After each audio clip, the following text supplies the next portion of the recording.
Hello YouTube, welcome to my channel. Today I am sharing some Q&A with you. I recently asked my Instagram followers if they wanted to do a Q&A and the overall response was yes. So then I had them DM me some questions that they wanted to know and I left it pretty open and told them it could be about anything. But quite a few of the questions were about journaling, so I figured that it would be really helpful to share those answers on my channel. So we will jump right in with this video. So we'll just start from top to bottom. The very first question is, how did you start your blog/page? I started the Petite Planner, and it actually started as, now I can't even remember what it was, Bujo's in Java in January of 2017, and I honestly just started it because I had been bullet journaling for a while, and I was absolutely loving it, and it was just kind of, writing has always been my way of expressing myself. I've always been a good writer. I've always liked to write a lot, so having a blog was kind of like second nature to me. So I just started it, and I loved it, and then it kind of grew unexpectedly. I had previously had a blog before that, and it was a food blog, and I was terrible at food photography, so it never took off. It never went anywhere, and so then I started this website, and it just kind of exploded, and took off, and before I knew it, I had a career out of something that I hadn't really expected. So the questions that go along with this one are, how did your hubby react? He is very supportive in everything and anything that I do. He's always been super, super supportive. He doesn't quite understand, and he doesn't pretend to know like he understands. Well, I mean, he listens, but he doesn't pretend to understand. But he's always been very, very supportive. And then the other one was, how hard is it with children? It's tough. I am not going to lie. Some days are better than others, and some days I get a lot accomplished, and other days I look at what I've done and I'm like, ugh. The next question was a favorite movie. This one is tough. I don't know as I really have a favorite movie of all time. I would say that the movie that I could watch about 1,000 times over is How to Lose a Guy in 10 Days. I love that movie so much. For comedy, Without a Paddle is probably one of my all-time favorite movies. Kids movies, The Lion King, and Land Before Time. So those would probably be my favorite movies. Have I ever taken any art classes, or am I self-taught? I took one art class in college, and I hated it. I didn't like my professor at all. We did not get along. I took some art classes in high school, but it was kind of just messing around. So since college, which is more years than I want to talk about behind me, I'm mostly self-taught. So the next one, how long have you been planning? My whole life, but it wasn't until I found the bullet journal system that I actually was consistent with my planning.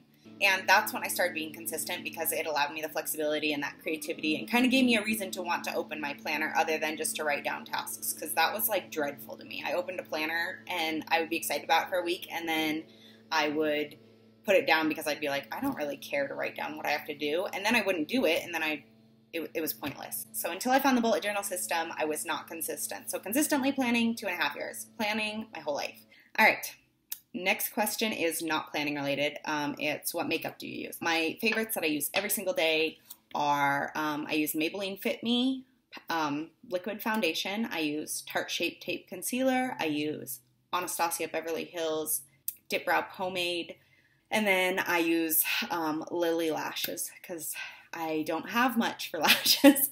And then for lips, I use Jeffree Star Cosmetics. Okay, so next question. How did you learn to write with all those fonts? A lot of Pinterest. I'll type in print fonts or calligraphy fonts, and then I just practice. What started you in bullet journaling, and who is your inspiration? I actually just stumbled across it on, I believe, Pinterest. I went and looked at Ryder Carroll's video, and that's kind of how I started. I went out. At the time, we were very financially unstable. We were our bills were piling up, and so I didn't initially go out and I didn't buy a dot grid notebook. I bought a very cheap, like, I don't know, $3 line notebook, and I bought a pack of, like, I think it was 3 or 4 Sharpie pens because they were on sale, and that's how I started. My inspiration. There are so many. If I had to name a couple, I'd probably say Plans That Blossom. I absolutely adore her. She is so kind. Her doodles are absolutely incredible. She's definitely one of my favorites. Little Coffee Fox is amazing for watercolor, and anytime that I try to practice watercolor, I am on her page trying to copy what she does because she's amazing. I believe it's Crafty Engineered. She has the most incredible handwriting in the world. I've tried to replicate it and I can't. So those people are my inspiration, but I find inspiration everywhere, you guys. When I look for inspiration, I look on billboards, I look on magazines, I look on product packaging, I look on my kids' clothes. Some of my doodles come directly off of my children's pajamas. Okay, these next couple were not journaling related. How tall are you? I am 4'10". I usually say like 4'11" because if I like stand up and like really straighten out, I'm 4'11", but I'm 4'10". And to add to that, people always ask me why my name is the Petite Planner, because I'm really short. And then to go along with that, somebody asked, how tall is your fiance? My fiance is 6'1", so yes, we're kind of an odd couple when we stand next to each other. The next one, I don't really know how this person found this.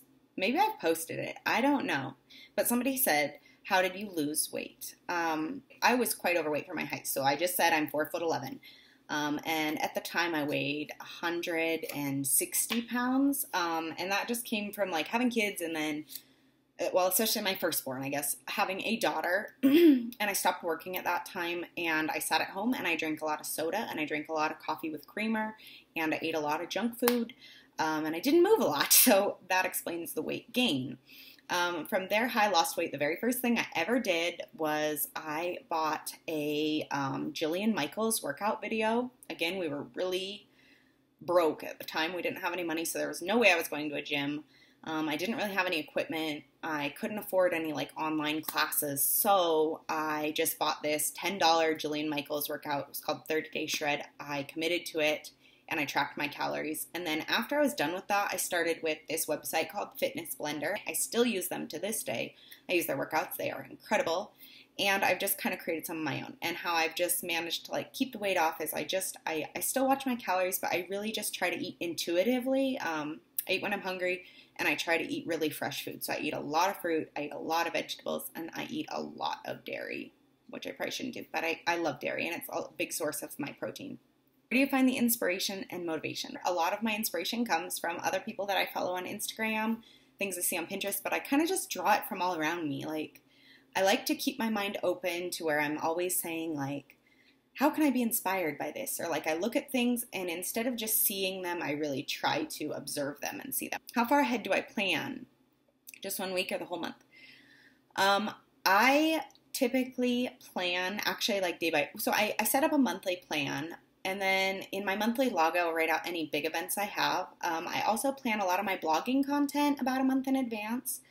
And I just have like an editorial calendar for that. So I lay out like what days I'm going to post to my blog, if I have YouTube videos planned, that kind of stuff. But actually like planning probably about a week in advance. And then every single day I add little things. I don't like to go too far because things can change.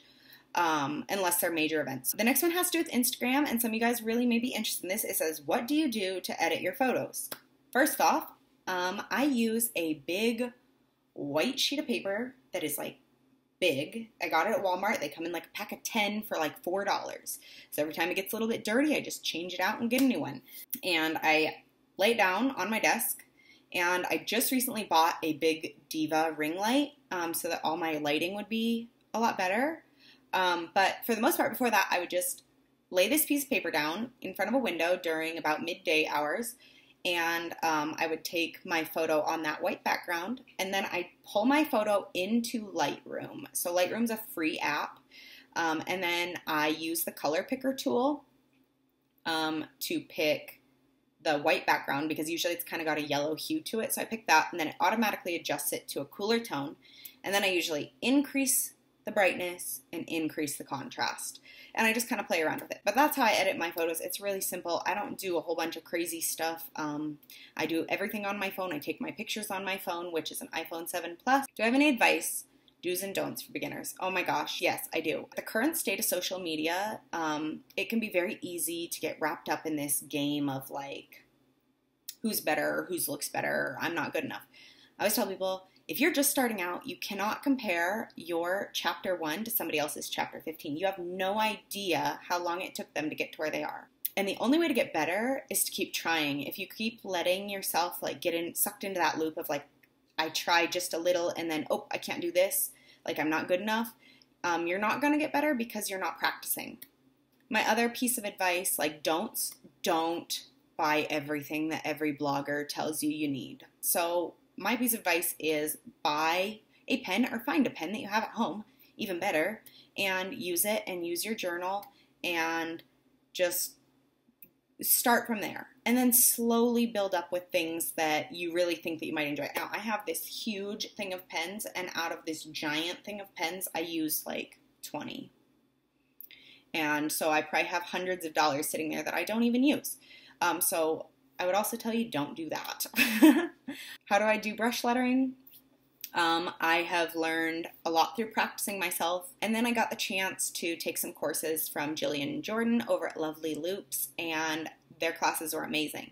But a lot of it really was just practice. I found some practice sheets on Pinterest. I now have some on my own blog that are practice sheets, but it is legitimately just practice. Practice those upstrokes really thin and try to consistently make that same thin upstroke. On a downstroke, consistently make that same thicker downstroke, and then you can kind of play around with your style. And then the very last question, somebody asked me, do I vape? Yes, I do. From the time I was 16 until I was 22, I smoked, and I've been vaping now for 5 years. And I will say this, it's a lot healthier, it's a lot better. I can run like 10 miles, but it's just as much of an addiction as cigarettes. So kids, don't start. It's not cool. I wish that I didn't do it, but I do vape, and it has kept me away from cigarettes. That kind of wraps up what I had written down. I enjoyed doing this. These were good questions, and I think some of them were definitely very useful. Some of them were obviously very fun and random, but a lot of them were very useful, and I feel like are important messages that people need to hear about, especially people who are just beginning. I am an advocate for creativity and for creative confidence. I don't know if that's really a thing, but I'm going to say it is. So I always feel very strongly about people who are just starting out, and I get a lot of messages from people who are like, I suck, or I'm not good enough, and I hate that. It eats at me. It drives me crazy. So like I'm like writing back like paragraphs and paragraphs and paragraphs trying to encourage them. So I want people to succeed at this because bullet journaling has changed my life for the better. I am so much more organized. My mental health is better because I can kind of see how things are progressing, and when things start to get bad, I can change that by going into my journal and journaling or looking back or changing my habits. I'm glad that I did this. Thank you guys for being here and watching. I can't tell you how much I appreciate all of you, and have a wonderful day.